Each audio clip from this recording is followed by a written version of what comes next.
Yeah, what up? Let's do it again, baby. Pour myself a beverage. I'm actually going to pour an iced tea here. Can you hear it? Wow. Crack myself open, a little seltzer, a little LaCroix. Woo. Take a sip of my oat milk latte. 3 beverages, Donnie, 3 beverages. Let's talk about something. Woo. Oh man, which beverage should I put my creatine in? Oh my god. Oh my god. Hello. Welcome to the Damn Black Attack podcast. I'm Dan Black, and here's what I think. And if you don't like what I think, you hear something on this podcast, you're like, this guy is wrong. Well, here's what you do. You leave us 5-star review on Apple Podcasts, and in the comments, describe why I'm wrong, why you hate my guts, and correct me, and we'll talk about it, okay? As you guys know, we are continuing with the RGN, the regular guy news, likely through the election cycle, I would say. That's where this will go. But so let's just kick it off. Let's do, right now we're doing the RGN by way of the Damn Black Attack podcast. Let's kick it off. Hello, welcome to RGN, the regular guy news, the least pretentious name in news, where we're discussing the stuff in the news that, let's be real, you don't know what it is. You don't get it. I don't get it. Let's not pretend we do. Beautiful. And before we move on with the spice, let's throw it over to the only RGN correspondent here, Erin Finnerty. What up? What up? What up? What up? What up? What up? Thank you for stopping by the regular guy newsroom. Oh, happy to be here. Whew. Honestly, let me tell you, from being a regular news anchor, being a news anchor right now, it's a real a smorgasbord of news that you could choose from. There's so many things that going on in the news, and not to mention there's so many things that I kind of don't know what they're talking about. And let me just say this, by the way, I'm not saying that I'm a stupid guy. Erin, would you describe me as a stupid man? Be honest with the people. That wouldn't be the first adjective that comes to mind. No, okay. Well, it sounds like it's on the list. It's just not near the top. That's right. So I'll take that. If it's below 5, that means I'm smart. Yeah. No, we all know Dan's not stupid. No. But I'm always looking to be more informed. And this week is no different. Absolutely. I mean, I think everyone could use a little more information, even people who are very confident that they're not stupid. That's right. Now, again, we're going to be moving away from the coronavirus. And actually, this topic, I'll be honest, I'm not that excited to talk about the shit we're going to be talking about today, but it is something that's stuck in my mind that I had questions about, and I'll explain why. But just let you know, we talked last week about wearing a mask, and you should still wear a mask. Masks are the best vaccine we have right now. They're very, very, very effective. And even Donald Trump admitted that this week. So I don't care what you are, Republican, Democrat, Libertarian, which we got to talk about maybe next week, Erin. We'll table that discussion for next week's episode. Because I don't know what a libertarian is. When someone tells me they're a libertarian, I go, "Oh, you're kind of just a persnickety Republican." I don't even know. That's one I don't know either. Yeah. I'm like, oh, it just means like you don't want laws, I think. But then you still vote Republican? I don't know. We know that Glenn Jacobs is a libertarian, but is a Republican mayor in Knox County, Tennessee. So anyway. Getting into the RGN, the topic today, I want to discuss the firing of Nick Cannon. Um, so, for anyone who doesn't know this, Nick Cannon, you know who Nick Cannon is. He was child star. He was the host of AGT. He's kind of like a personality, but he's also, I believe, I think he is a rapper too, right? I know he's a stand-up comedian, but does he rap? I believe He he has may music. have. Yeah, he has music, I think. He's kind of He done like does it done it all. all. Yeah, he was an actor. He's known for the movie Drumline. Right, He hosted most recently Masked Singer, right. and he has a syndicated radio show, I think, based here in LA. So yeah, he's one of these guys who does And he everything. was with Mariah Carey for a long time. Right, right, right, right. One of his many credits. Yeah. Uh, and he started as a child star. Now he's 39 years old. Anyway, he is one of these guys who like works himself to death. He actually like a Seacrest type where they're working 24 hours a Mm-hmm. day. And this guy actually, I remember Nick Cannon ended up in the hospital at one point. Like he had like kidney failure or something. Oh, And interesting. they were like, "You're working too much." He's also shredded. He's also like jacked, takes his shirt off. He's like Yeah. kind of like one of those like, one of those like James Franco types. You know what I mean? How is he like James Franco? Well, I mean, James Franco is like shooting 4 movies, a professor at Teaching NYU, school, yeah, has his painting. He's a theater, painter. Like, right? They're like, it's right? like, Jack of he's all trades, yeah. My friend Brian Diverstein would say he's going and going. The guy is going and going and going. going. Um, Pretty accurate. it's one of these types. So anyway, the point is that Nick Cannon got fired for anti-Semitic remarks on his YouTube show slash I believe it's a podcast. I think it's called Cannon Class. Yes. Um, right? It's like a And YouTube pod. I think I don't know if it's available like regular podcast, but I know it's like a regular YouTube show. right, and Nick Cannon is also going. I think he's going for his PhD right now as well. You I know, read that. right? So, by the way, he the guy seems to be working hard, and there's a lot to admire about his drive and whatnot. And I'll say this right off the bat: I don't necessarily think Nick Cannon is a bad person. You know, Right. I think that he messed up here. You know what I mean? But I but Hmm. I do think that he has. I do think that. This is just from my gut. I don't know, just from digging into this, and this is kind of why I dove into it.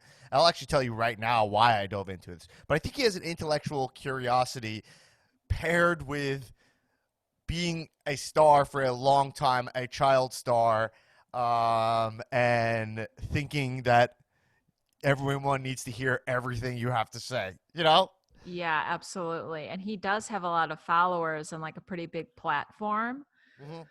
So, Um, but what drew me to this is that when it happened, the only reason I'm talking about this is because is I clicked on the video of his anti-Semitic comments and I went to the time marker where he apparently this thing was filmed. I don't know.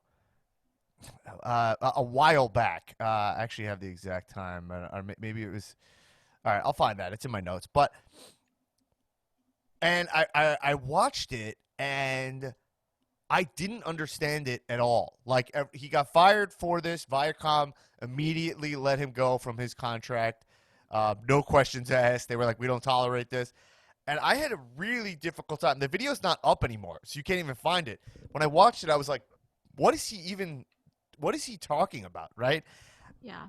I wasn't exactly sure. I don't know if you did you I didn't see the video, but today doing some research on it, I did read like a little partial transcript of it, right. and I also did not know what he was talking about.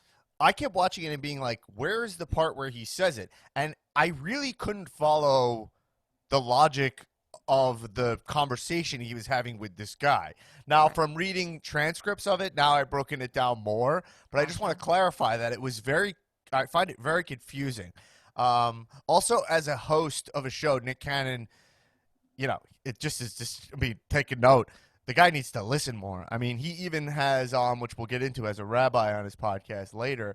And I'm like, dude, just let the rabbi talk. You're here to learn from this guy, right? Right.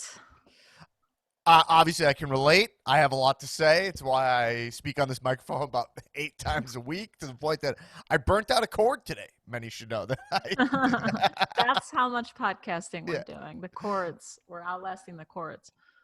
But then on top of that, Nick Cannon is not the only person in the news to be saying anti-Semitic stuff, and similar kind of anti-Semitic messages. And it just got me curious, like, where is this all coming from? So I was like, you know what? I'm going to dive into this. Now, I will say this.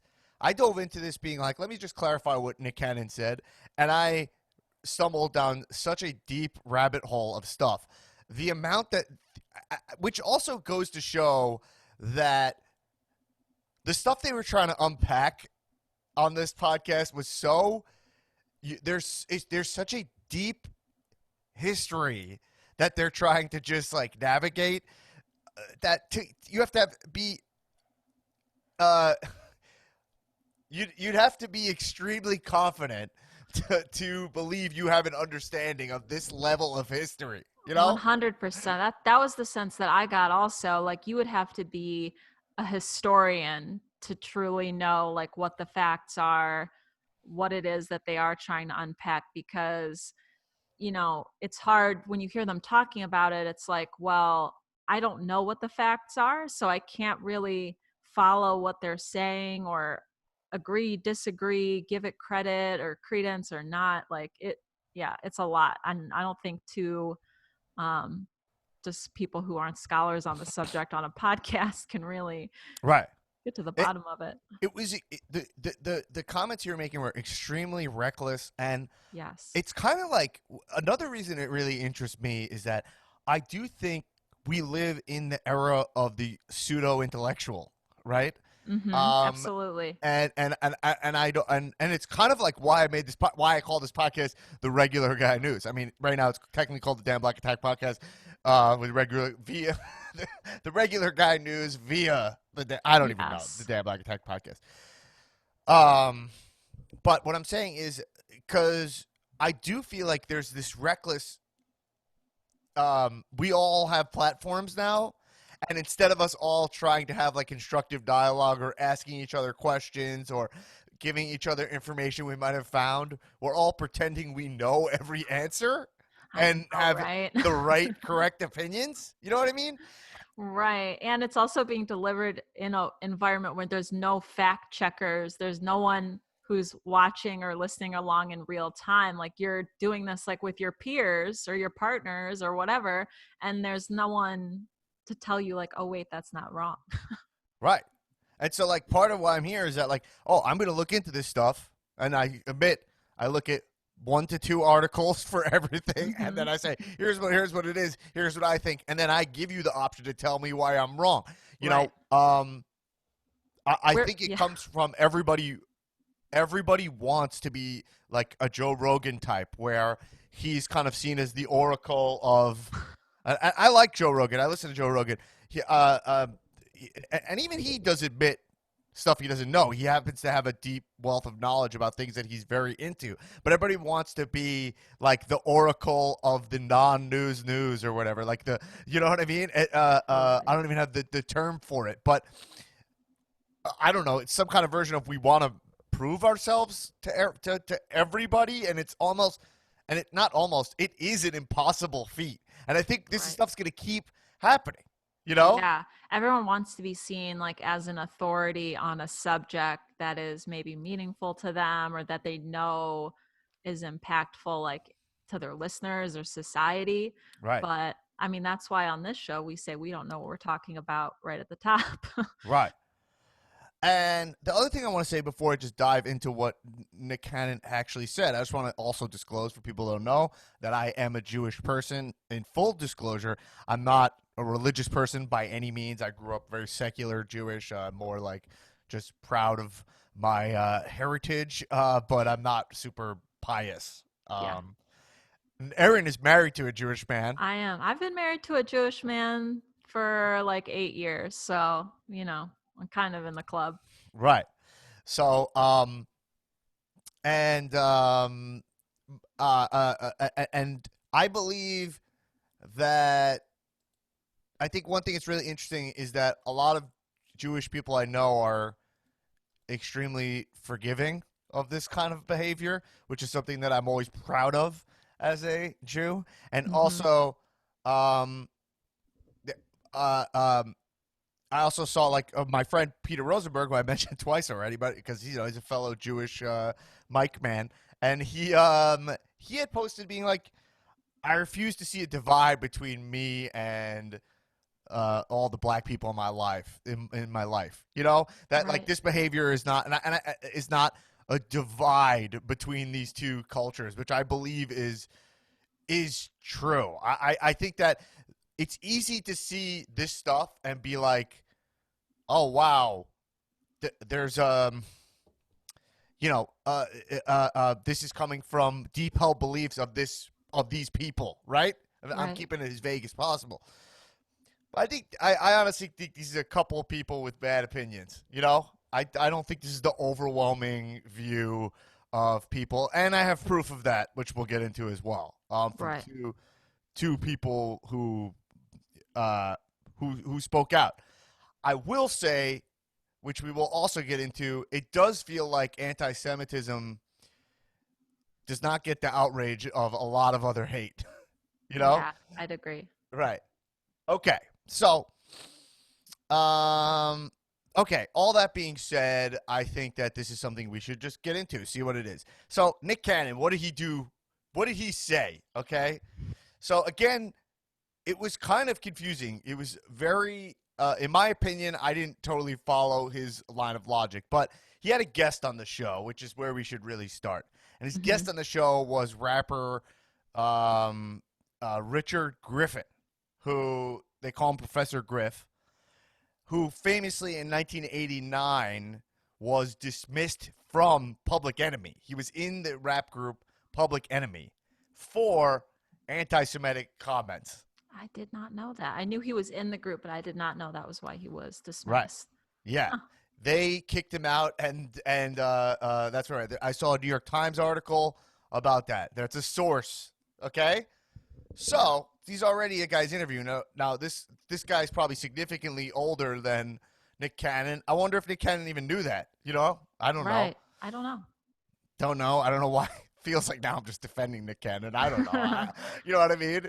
He It's just a does seem like possibility. a decent guy. I just go by my gut. Like some people seem like trash. Like I could watch. Like I was watching Tucker Carlson, him talking about his head writer who got fired, and I just the way he was talking about that guy, saying that guy paid a price. It's like what? He's like he paid a big price. You're like why? Because he only got fired like that Right. for that.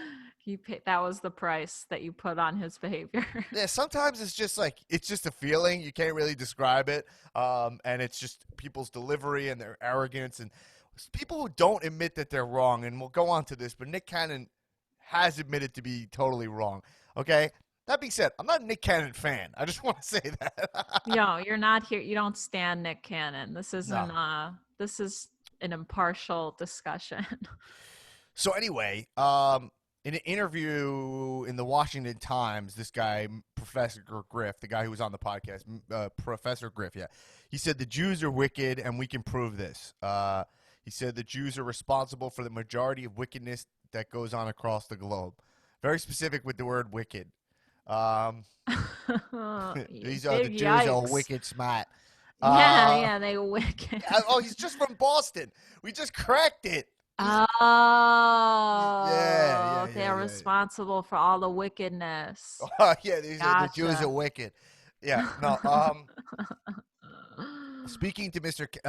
And then he doubled down during his comments with like he doubled down on all this stuff during his interview with Cannon. So this is like 20 years later, full on being like, yeah. And he says, I'm hated now because I told the truth, referring to his 1989 interview. So, Nick Cannon sat down with this guy for like 2 hours, no problem with what he was saying. And then, and I think at one point Nick Cannon says like, hey, you're speaking the truth. You can't get in trouble for speaking the truth. And that's what you're doing, you know? Yeah. Okay, big yikes. Right. So I didn't even know this backstory. If you're watching it, you wouldn't know what his comments were in the past. That's partially Right. why I didn't fully understand. Okay. Uh-huh. So just having this guy on, you know, whack. All right. Then, so he's sitting there with a known proud anti-Semite. Okay. Yeah. And so, okay, the next thing that Cannon was saying is that they were talking about Louis Farrakhan, and they were defending him. He said it was an honor to have Mr. Griffin on his podcast. He said it was a shame that Louis Farrakhan had been silenced on Facebook. Now, if you I don't know if you know about Louis Farrakhan. He has a history of the thing. I saw an interview. Nick Cannon sits down with Rabbi Abraham Cooper, I believe is his name, Mm. which we'll get to later. But Mm-hmm. that's after this goes down. And he discusses Louis Farrakhan, and he's like, I understand why black men. This was really interesting to me, and also, made me proud of the behavior of this rabbi, and always what I respect about rabbis, because I'm not religious at all, right? But I feel like rabbis they purposely try to see things from every perspective, which we've talked about on the other podcast Yes. before, rabbiing something, trying to see Right. something from both angles, which is something I got from Jon Stewart. Mm-hmm. Jon Stewart had talked about when he was criticized for having no female writers, and then he was complaining about it, and then he was feeling defensive, and he rabbied it, and he just looked at it from the other lens, and then he was like, I'm complaining when I have no female writers. Like, Right. I'm wrong. Right. But he had to, like, consciously come out of himself. And so this rabbi who is talking about a man who he is hateful towards him and what he stands for, and he's like, I understand why black men uh, res- uh, respect Louis Farrakhan. Mm-hmm. And he was saying it's because of, like, the Million Man March, and he's I'm not going to put his words right, but he's a proud symbol in black culture for being, and when you're, if you're angry, you know what I mean? I think that this stuff here's what I'll say. I think everybody's like three-dimensional. You know what I mean? Sure. So there are probably good elements to this guy as well. And there's probably things he did that align correctly to aid his people, but maybe at the expense of hate of other people, Right. Sure. And I think that's kind of where Louis Farrakhan lies. He's has a history of anti-Semitic comments, anti-white. Now, I think that there's a million places to go. I don't want to go down the Louis Farrakhan wormhole, but one thing I'll say about this dude, I learned about him that I think you know about, is so he's the head of the Nation of Nation of Islam, Islam. Yeah. and he is responsible for forming an alliance with Scientology. Oh, okay. Yeah. I didn't know that. I did not know. I know a lot about Scientology, but I did not know that they had an alliance with the Nation of Islam. Well, see, the thing is that for me, it's like, But that's interesting. if you had to judge his character, a lot of members of Nation of Islam have left. Leah Remini interviews them because they. What's believed is that Isaac Hayes, a known Scientologist, complained to David Miscavige, saying that they're not doing a lot to recruit black Americans. Gotcha. And in 2010, Louis Farrakhan started promoting the benefits of Dianetics. Oh, that's And shocking. yes, so in July 2012, Farrakhan proclaimed to his acolytes, I found the tool that I know can help us, and I thank God for Mr. L. Ron Hubbard, and I thank God for his research and teaching. So That kind of I'm not exactly sure. delegitimizes a lot of like credibility because by 2012, like Scientology is a known cult. Like that's what it is. Right. And Scientology preys on people. It doesn't matter who you are. Well, yeah, that's one of Right? like the 5 tenets of just being a cult is recruitment is a big part of it and like targeting people and groups, particularly groups that are like vulnerable or so that would align with Scientology's practices. Right. So it's kind of like, Interesting. I always think that you can kind Oof. of figure out people's character in this kind of way. Same way somebody like Trump would have like Trump University. Yeah, When you yeah, find yeah. these cash grabs that go against what you're saying, like that are Right. just ways to rip people off. Um, so I don't know. You judge him. I don't truthfully, honestly know that much about Louis Farrakhan. Growing up a Jewish person, you hear that he's not not friendly towards you, Right. and that's all I really know about him. But that's just one thing that they were saying, is that it's a shame that this guy was silenced. The guy and he's very anti-white as well, I believe. So Yeah. it's kind of just being like anti-group. I don't know. It doesn't seem like the best. Okay, moving on. Not the best. They also talk about. They start getting into. And this is the stuff people get very upset about, which is they start getting into anti-Semitic conspiracy theories. Okay, Oh, yeah. This is where I kind of got lost in right. my research. Well, so okay, so let me read this. So I'll just read this right from the article, okay? Because it says Okay.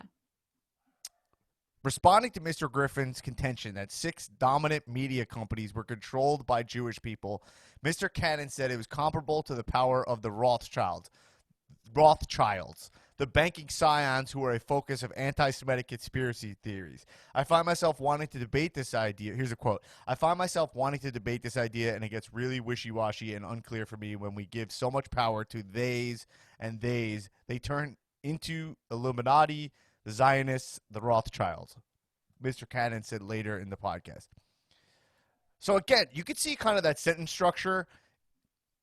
I don't know exactly what he means. Right. Right? He says, I Yeah. find myself wanting to debate this idea and it gets real wishy-washy and unclear for me. It's like there's almost a thing going on where they're not, if you watch the video, they're saying a lot but not saying a lot. It's almost like that, that Fred Armisen, Nicholas Fane character? Yes, yes, where 100%. He says literally nothing. Yeah.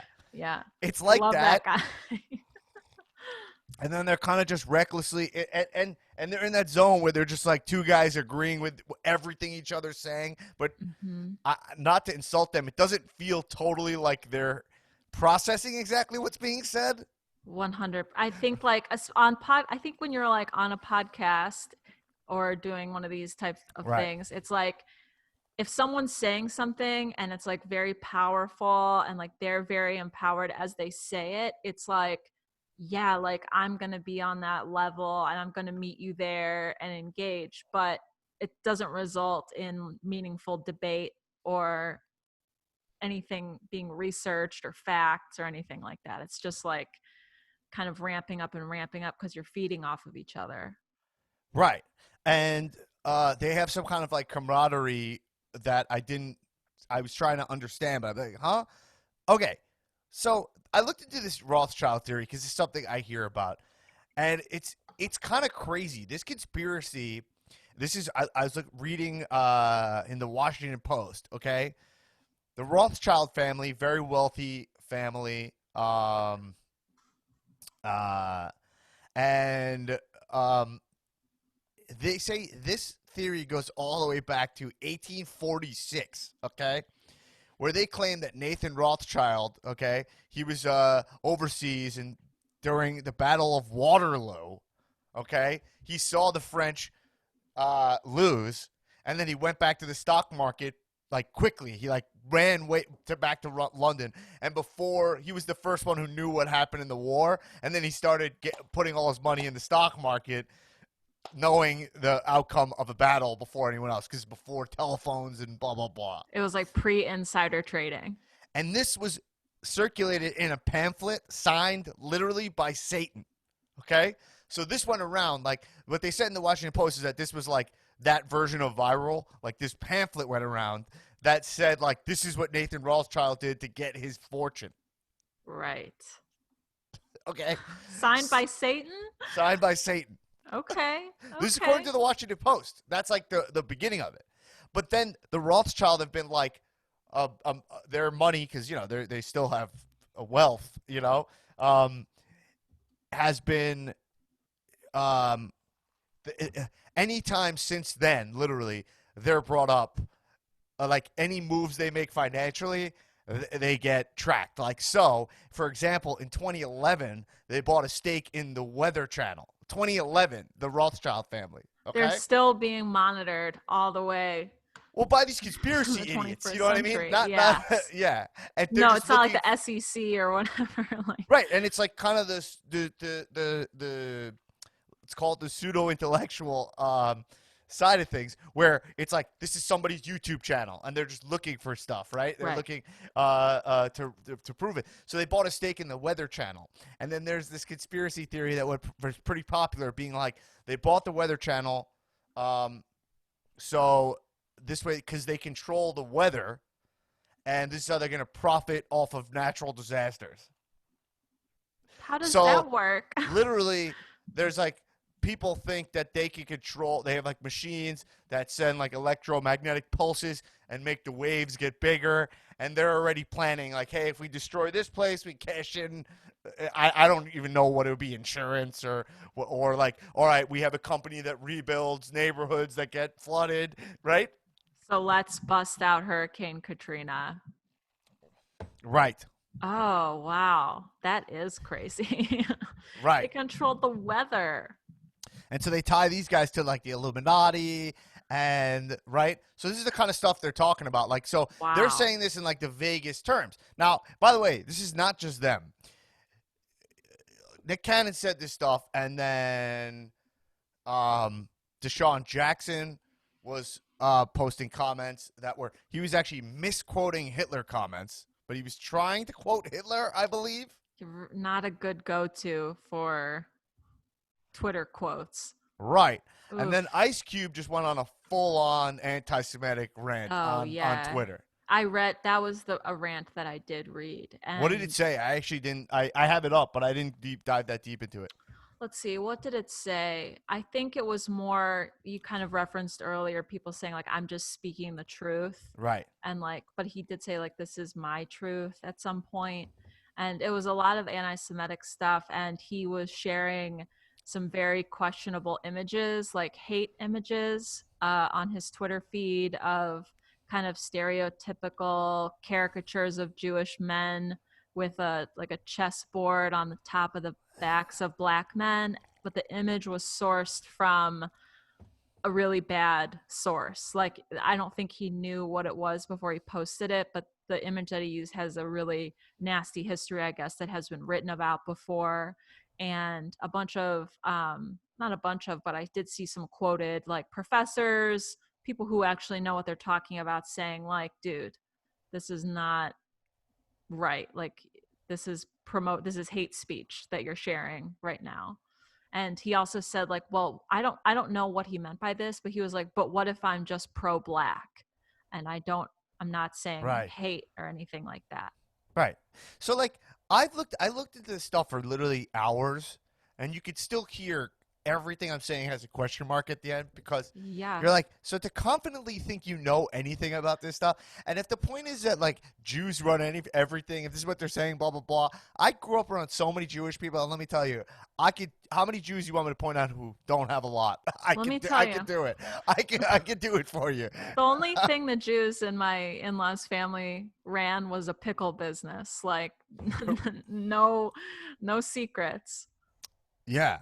And it's yeah, I mean and not to mention it's just like why does this have to do why is it okay to say like oh to say oh Jewish people do this like why is everyone so comfortable to be like an entire group of people are responsible for this even if there is a bad actor who happens to be a Jew, you know what I mean, like why does that have to do with his religion specifically? What? Right. And it indicts this a whole group of people who are like share a religion, which is not okay. Like, Right. it's very bad. Like, maybe like in like you said, like there's a bad actor in any group, like, but you can't just indict all Jews for this behavior when your theory is, flawed. The logic that you're using is faulty. Like, it doesn't make Right. sense. And Uh, it's promoting this hate. Yeah, and so this is what's so interesting to me is that like the what what's interesting is that the scapegoating of Jews is a constant throughout history. Yeah. You know, Yes. like so it's kind of crazy that now we'd be going through this cultural revolution we're going through, and and that somehow we're like no matter what happens, there's we always find a way to beat up on the Jews. You know, Yeah. it's kind of insane. And you know what's really crazy about it is that when you grow up a Jewish kid, you it's an interesting way to grow up. I can only speak for myself, I guess, but it seems to be very common is that you're kind of again, yeah. So you're a lot of Jews are from Eastern European descent, Hmm. so you're have like a white facing existence, you know. But it's interesting because you're told you're different, right? And you're Yeah. not different in the way that other people are different. Right. You kind of look similar, if that you know, Yes. um, right, Yeah, there's like an otherness to it. Like once you find out like, oh, this kid's Jewish, it's like, oh, they're a Jewish kid now, right, even though they don't look wildly different than the other like white kids. right. And I don't think any Jew that I know would pretend to have the same kind of um, prejudices that people who don't live a white facing existence have. Like I don't think that's to diminish that difference at all. But there is this other like X factor where literally all my friends growing up, all of our grandparents were Holocaust survivors, and they were just look like grandpas, grandmas, regular sitting by the pool, like eating fucking hot dog. You know what I mean? Like they're Yeah, just there, yeah. and you're just jumping. You're jumping, you know, you're jumping in the pool. You're playing in the backyard, jumping through the sprinkler, and your grandparents are there watching you, and they're like, but you're like, you know that they had a terrible, terrible life, you know, Yes. and they're telling you, hey, the comforts you have right now, just know, don't take them for granted, and don't stop fighting for them. But truthfully, and there were things that I did experience growing up where you did have moments like there were the other there was like a bunch of other guys in my grade who were not Jewish who like drew SWAT stickers on the school. You know, would say anti-Semitic stuff to us, but like they didn't really. It was just like, you know, and you know, like there was stuff like that, but it wasn't like I'm not overstating it because it wasn't like um we had a group of us, so we could stand up for ourselves. You know what I mean? Yeah. But the point is that even that was pretty mild, in my opinion. That was kids who were just lashing out, misguided kids, misparented kids. Um, they were frustrated, didn't like us for whatever reason. Uh, but the thing of our grandparents telling us like you're different and your freedoms, that I feel like the first time I really it really registered to me where I go like, wow, it's all been under Trump, you know? And the Yeah. first time was Charlottesville. Um, Oh, yeah. because at Charlottesville, it's known as a Klan rally, and you associate Klan rallies uh, with I associate that with racism against black people, right? Right. Especially But because of the location. absolutely. But if you watch, right, the location is in In the Charlottesville, South. right? So, Yeah. okay. But it's interesting because if you watch the clips, they're chanting, Jews will not replace us, you know? And you're like, Interesting. no one's even talking about the Jew element of this, right? It kind No, of goes, am I wrong or am I right? I think you're right.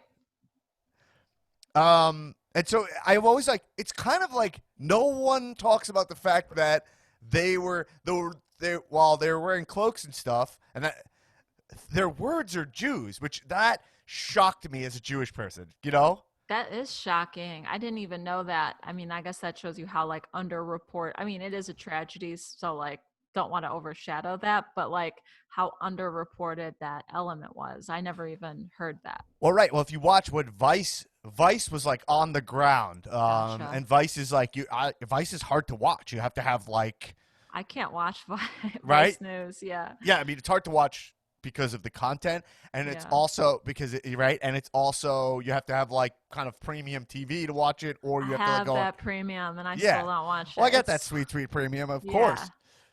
But they actually like followed. They're actually like in a van, like followed these guys because some of Uh, these KKK people, these Klan people, like are self righteous and proud of what they do. So they're like, yeah, film us, of course. We're hmm. expressing our free rights to like to fix this country.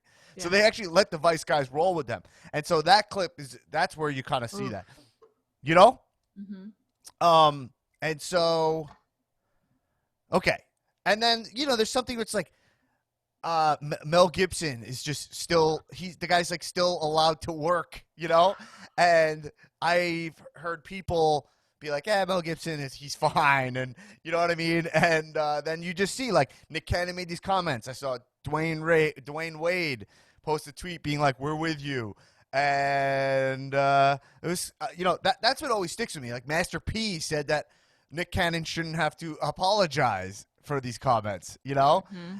and um, yeah, it's shocking to me, especially. I'm not. I hate that. I'm not like making myself a victim here, just because of as someone who knows a lot of Jews. Jews are out there, BLM signs. Yeah. Really supporting what's going this civil rights movement. Absolutely. And I think that like Jewish people feel a kinship with other minority groups Hmm. and show a lot of solidarity with like the Black Lives Matter movement and all this stuff because, hey, like things haven't been easy for the Jews either. Maybe not on American soil, but I think that they still, like Jewish people, still are a minority people, just identified by their Right. religion instead. So I think that there is always like in reality a kinship between Jewish folks and other minority groups who've had a struggle. Right. And so that's what's really shocking to me. Is that Absolutely. you kind of feel like frustrating. Now, okay, that being said, to go to the more positive is that and by the way, it's one more negative thing is a lot of articles I've been reading about this Nick Cannon thing, they feel skewed to be like here's why he was fired and here's why it's bullshit. Right? Yeah, I had a hard time finding what he said. Many of the articles that I saw were about his Yes. firing itself. So that's why I wasn't able to do like a complete kind of deep dive on this because every article, when I looked it up on Google in the news, was about the firing from Viacom And I and happened to watch people's it. response. Yeah, you caught it. I happened to watch it, and then like in the comments, someone was like, "Start at the 40-minute mark," and then I went to the 40 minute because it was like 2 hour video, and I watched like probably 30, 40.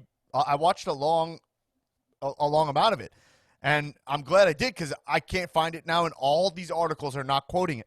But another reason they're not Right. quoting it, to be fair, is because it's it's not that coherent, Totally. Um, uh, um, their message was very confusing to me, like I've been saying. But another thing they do is point out. So they go here's one article I saw. It says he got fired for this. Then it's like here's what people are saying on Twitter, and then they choose tweets of people being like, "This thing is so called racist." A lot of racist in quotes, right, in the Hmm. tweets, and then they'll point out that the president of Viacom is a Jewish person. Right. So where he got fired, and he's not fired from Fox, so he'll still be doing The Masked Singer. Hmm. Um, and then Nick Cannon went on to be like, well, Viacom is ripping off a lot of black talent, and so then it starts getting tricky because I think Viacom does a lot of unscripted work. They underpay the non-union unscripted work. That's a lot of the stuff they do. A lot of reality, a lot of panel shows. That's a way to underpay every talent, every Anyone. comedian, right? 100%. Yeah, Yeah. so that's why they do it. It's cheaper programming, you know. Yeah. It's not union. It's not, you know. So, and they find the ways to make it scripted, but it's still not like that's just part of the game. You know what I mean? Right. So that's another thing where it's like, okay, actually everybody's in that struggle together. That's actually against power. That's not. But you're choosing to focus. It feels like on people who are actually in the same struggle that you are. Hmm. Which I thought so that was frustrating. These articles were very frustrating. Not to mention, in terms of uh, anti-Semitism in general, hate crimes. So in 2013, there were 751 reported hate crimes against Jews, but by 2019, that number had tripled to 2,107. That same year, a gunman in San Diego entered a synagogue and murdered one person while wounding three. So, you know, this stuff is more reckless than ever. Absolutely. Okay. And it's kind of underreported. It's just true. Yeah. Um, okay. So to get into the positives, Let's hear the positives. here's here's what I consider to be tremendous, extremely positive thing. And we'll start from just go right into Kareem Abdul Jabbar. Okay. He wrote an article in the Hollywood Reporter that called out all of these guys. And not only did he call them out, I mean, it's so this article is full of class. It is so eloquent. It is I read so it. yeah. It is, and it's concise also. As someone's reading these articles, it's just here's the Yeah. deal, Yeah, and he totally. perfectly sums up what's going on in a way that, frankly, I could not. And the word that he uses is I'm gonna tell me if I'm gonna say if I said this right. It's apath what, apocalypse. Wait, because it's like apocalypse and apathy. How would you say that?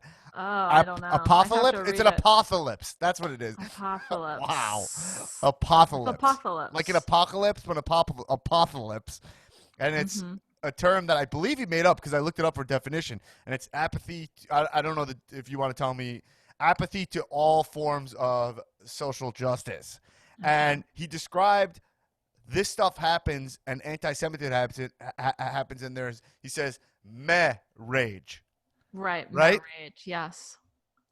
And you're like, yeah, he's like, basically, his point is like, actually, I wrote down his point. He quotes Martin Luther King, and he said, no one is free until everyone is free. Injustice anywhere is a threat to justice everywhere. We are caught in an inescapable network of mutuality. And then he said, if we're going to be outraged by injustice, let's be outraged by injustice against anyone. And he called out this behavior. And that just was, to me, that was so powerful, you know. And I believe this to be the more, and maybe call me an optimist, but I believe this is more of the popular opinion, you know. I think so too. And I Right, mean, the message seems so obvious and clear. Same thing like Black Lives Matter, all lives matter, don't matter until Black Lives Matter. Like, yeah, we accept that as fact, obviously. And now with all this anti-Semitism and this hate, it's kind of subject to the same logic. Like, hate right, against Jews is not okay, just like hate against any group is not okay. right. And then uh, Charles Barkley, um, he said, Deshaun Jackson, Steven Jackson, Nick Cannon, Ice Cube, man, what the hell are y'all doing? Y'all want racial equality? We all do. I don't understand how insulting a group helps our cause. You know? Right.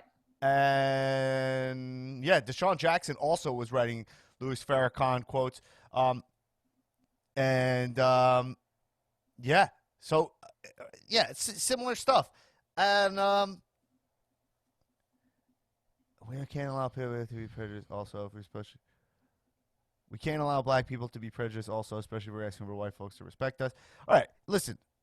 He said, "I'm so disappointed in these men, but I don't understand how you beat hatred with more hatred." And that's just like how I feel. You know, it's um, I understand. No one, everybody understands why scapegoating happens. It's not, it's kind of natural, when you have like ugly moments with your spouse or something where you're like, I blamed you for something even though I knew it wasn't your fault or blah blah blah. It's like it's all this misplaced rage and displaced rage, whatever. Yeah, it makes you feel better, Right. but even if like it's completely wrong and misplaced. But this stuff is too reckless, and yeah, by the way, so yeah, I mean, I thought Kareem Abdul Jabbar, I think it was people were posting this, people feel this way. I know all the people that I know who are, a lot of people I know, I will say, look, I was going to make this point, but I don't think it's totally true. I do think there is a silence to anti-Semitism. I think it's just true.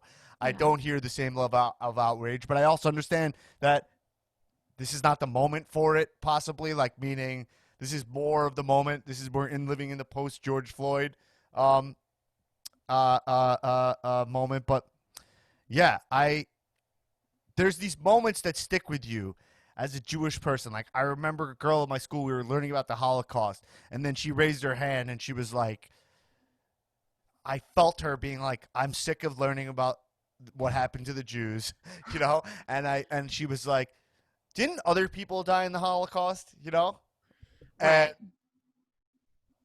Right. like, why do I still remember that? Like, I was in like probably sixth grade or something, Totally. And I remember the exact girl who said that in that moment. And I was like, that's kind of like, I feel like in my mind, I remember being like, that's learned. Like, that's something your mom said at the table or something, right? Like, you Right. wouldn't say that. Like, why would, do, Why would you? Yeah, it would be like if you're doing like a science project and you're like, isn't this possible somewhere else? Like, can't we do something else? Like, you just don't want to learn about it. And I guess the question would be like, why? right. Um, but anyway, so I think that like the silly. Also, the other thing that Nick Cannon had said was that um, there's I don't even this point I didn't give you an example. He said like blacks are the Semitics. You can't be anti-Semitic when we are the Semitic people. That's our birthright. So if it's truly our birthright, there's no hate involved. And this I was trying to Google and I couldn't figure out what that meant at all. Being I Semitic, yeah, couldn't get to the bottom of that one either. I may be wrong, but I think that I don't know how to define it, but I think some of the logic there is like, African people, like other people are Semitic. And there's I think he might have been saying like they're the original Semitic people. right. But I didn't even, to be honest, I didn't even really know what being Semitic meant. No. My whole life, I've just been like, oh, Semitic means being Jewish. But I was like, what does it actually mean? He made me actually look into it. And it says relating to or denoting a family of languages that includes Hebrew, Gotcha. Arabic, Aramaic, and certain ancient languages such as Phoenician, Akkadian, constituting the main subgroup of the Afro-Asiatic family. Well, it is a cop out though, because like anti-Semitism, like to say like, well, black people are the original Semitic people, so there's no way that a black man could be anti-Semitic. It's like, you guys, like the definition of anti-Semitism in 2020 is hate against Jews. Like, I think that's accepted. Right. Um, because he had yeah. So that I didn't understand. I just didn't understand that. Like I might be. It might be true. I don't see it as just like you're saying. I don't see it as a justification though for Exactly. any kind of thing. And he said, you know, yeah, this was the last thing he said that was controversial. He said, Jews are the true savages. They had to be barbaric because they're in these Nordic mountains. Um, while discussing the power white and Jewish people have their treatment of melanated people. They're in these rough torrential environments, so they're acting as animals. So they're the ones that are actually closer to animals. They're the ones that are actually the true savages. That's fucking disgusting. Right. So So you you come from places like Russia therefore you're used to being in the mountains, so you treat other humans like animals in society. That's outrageous. And you can't, how can you apply that to like a whole people? Like, Right. But it's also so unclear. It's like, what time period are you talking about? Are you saying like, that's uh, like inherited like through generations and right, generations. Like, right. So I don't know. I don't I know. that's bizarre. I don't know what he's talking about, but it's also this weird thing where you're like, so he's I believe he's going to I might be wrong about this. He's going to school for like he's trying to get a PhD in like deity studies, Theology. like Yeah, theology, right? I think so. I read that. Essentially, my friend went to Harvard for this. I should got him here and be Should like, have what had is, him what is on he instead. talking about? Yeah. Yeah. And but yeah. The, like I guess it's like we got to be. I don't know what history he's trying to bring up. I don't even really have anything to say about this. But like Right. we do live in the Holocaust. There's people still alive who were in the Holocaust. You know. Right. So if you're digging back here to discredit people who have who 6 million of them were executed for this kind of talk, you know, what Yeah. what are we doing? Right. What are you Yeah. trying like? What are you trying to like? You're trying to look cool or smart? Like I don't understand what the goal of this is to be unless you're like, hey, like, and then if you are talking about this and you're bringing up something like a very specific moment in history, shouldn't this be said way more delicately and specific and nuanced? 100%. I think maybe it has to do with, like you said before, Nick Cannon has grown up in entertainment and he's Right. been a star and he has this big platform. And like maybe he has personally had or witnessed, bad experiences with maybe like a Jewish executive or someone like that. And he thinks that his personal experience and what he's seen in his industry gives him this like breadth, this like Right. huge wealth of knowledge, but it completely ignores, the Holocaust survivors, the families of these people, and like the normal Jewish people who like share this apartment with me or who are recording this podcast right Right. now, who like have nothing to do with banking or the Rothschild or anything. So it's just so outrageous to make these sweeping comments about Jewish people when it's not the facts. Right. Ugh. And okay, so I'm gonna leave this on more like positive notes because a couple things that I thought are pretty cool or are good ways to end this is that Nick Cannon's full on apologized. Like I will get. He sat down. I watched most of this interview. He sat down with Rabbi Abraham, like I mentioned, Abraham Cooper, and they discussed Louis Farrakhan. They discussed where these theories came from. They discussed the experience of Holocaust survivors and this kind of where these kind of conspiracy theories come from and where they're based and why they're perpetuated. And the conversation between these two, it's the one thing I'll say is Nick Cannon could learn to listen a little more, especially in this scenario. You know what I mean? Yeah. But he's an exciting guy.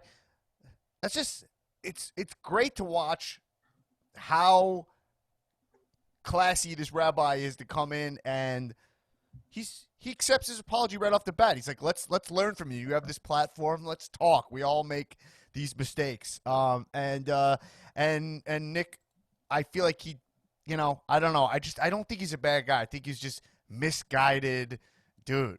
He got ahead of 100%. himself a little bit. You know? Yeah, and I think that in the first instance when he was talking to Professor Griff, like there was a different energy there that he was maybe feeding off of for his show, but the way he went about his apology was to not just say on Twitter like I'm sorry for this was a mistake. He actually had like he made his like learning experience public and shared this hour long conversation with this rabbi. So it really shows you like someone having a dialogue and learning why what they Yeah, said was harmful and irresponsible. totally. And he put out he put out a lot of statements. He's been very vocal about it. He said, Yeah. on my podcast, I use words and referenced literature I assumed to be factual to uplift my community. Instead, turned out to be hateful propaganda and stereotypical rhetoric that pained another community. For this, I'm deeply sorry. But now together, we can write a new chapter of healing. And we'll see where he goes from here. I think the last thing I want to leave on is an interesting thing that something that Kareem Abdul Jabbar pointed out in his article that I thought was like, it's amazing that people are doing this kind of work, you know?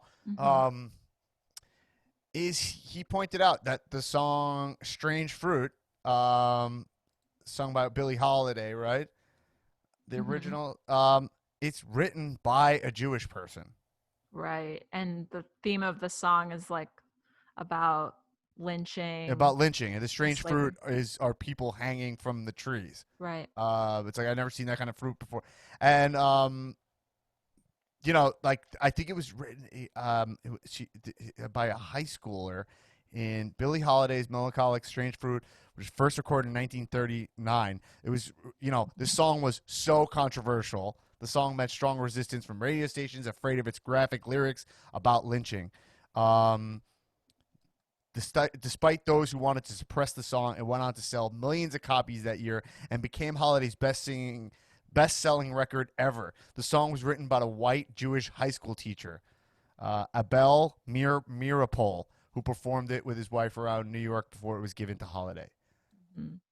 So it's kind of amazing that it's like Kareem Abdul-Jabbar would stand up for the Jews here, and the Jews stood up for African Americans there. I think that's kind of like it's an amazing thing to see because it's so easy, especially in today's time, to be so pessimistic. There's so much Yes. bad energy and reckless words being thrown around from frustrated, destitute people, Right. Yeah. and we have this social media swamp out there of like just misguided, moronic people, the people who won't wear masks, who think who are they're just misguided, like Yeah. that's the way. And just when you see someone like a Kareem Abdul-Jabbar who points this stuff out, I don't know, it gives me hope. Yes. So I think it's amazing. I cannot believe that I spent this whole episode talking about the firing of Nick Cannon, Nick. the guy who does not cross my mind ever. Uh, No. No, I never think about Nick Cannon.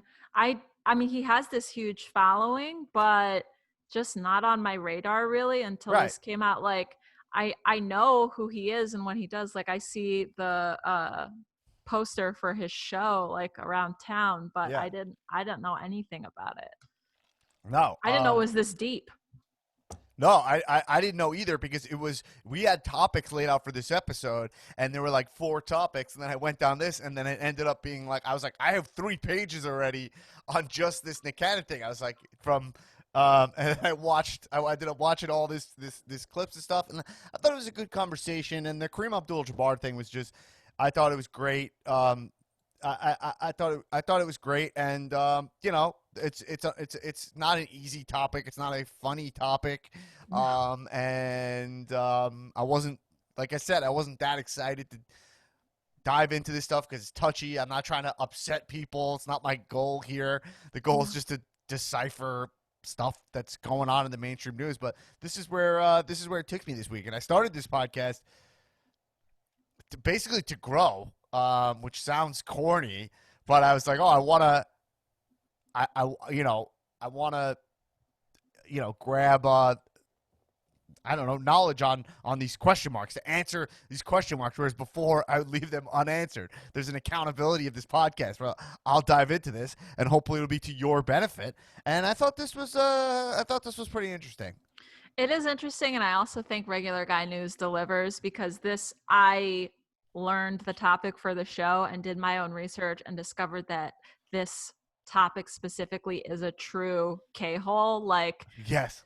it there's this happened so recently and it is so hard to find the information and to make sense of it, and you could dive way deeper than we have here, but hopefully this helps make sense of what's happening and why it's important. Yeah.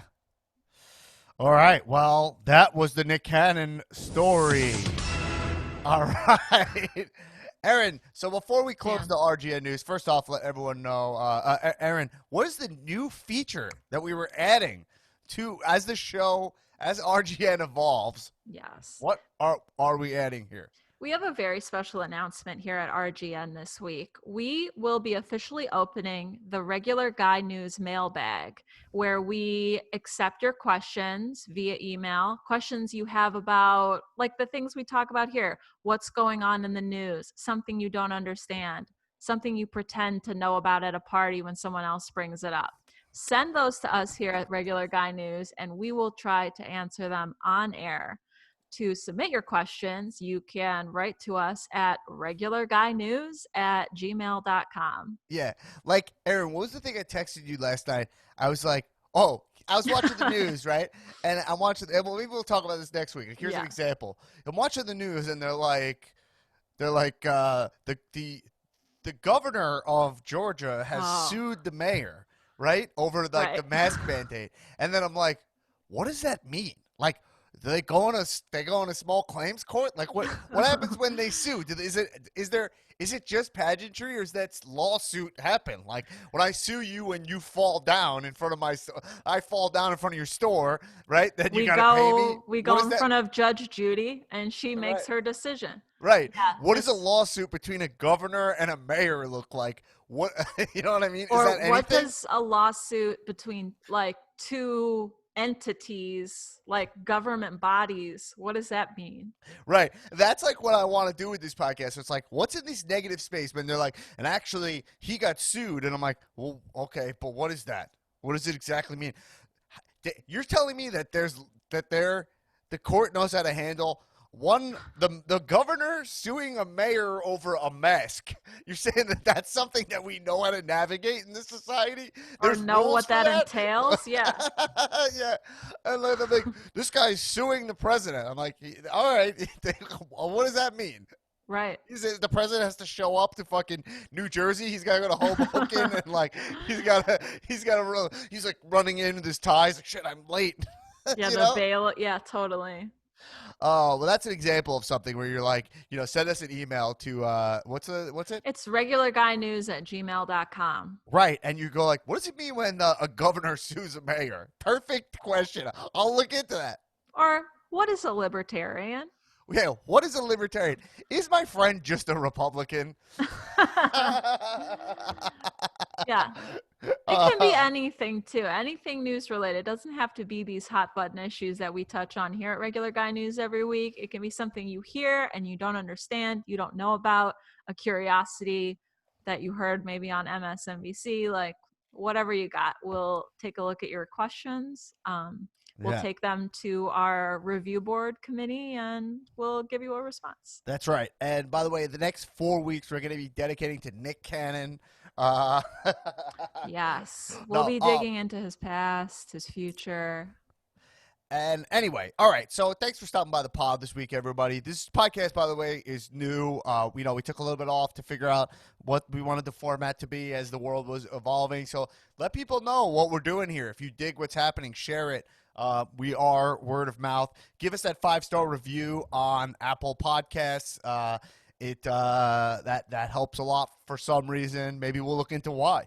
Ah, And then tell me if you have a comment about something we said here, something you think we're wrong about. Leave us a 5-star review in Apple Podcasts, and then we'll read it on the show. I think the only thing we ask is that you refrain from using hate speech or being a dickhead. Yeah, I'm not going to read it. I don't know. I might read it. Who knows? If I have a response, maybe I'll read it, but don't do it. Yeah. Don't do it. And all right, Erin, I think we should sign off. Signing off for the Regular Guy News. Regular Guy News signing off. Thank you for stopping by RGN, the news show where we know not that much and we drink a lot of different beverages. Stay uninformed. Stay uninformed, people, from RGN non-exclusive.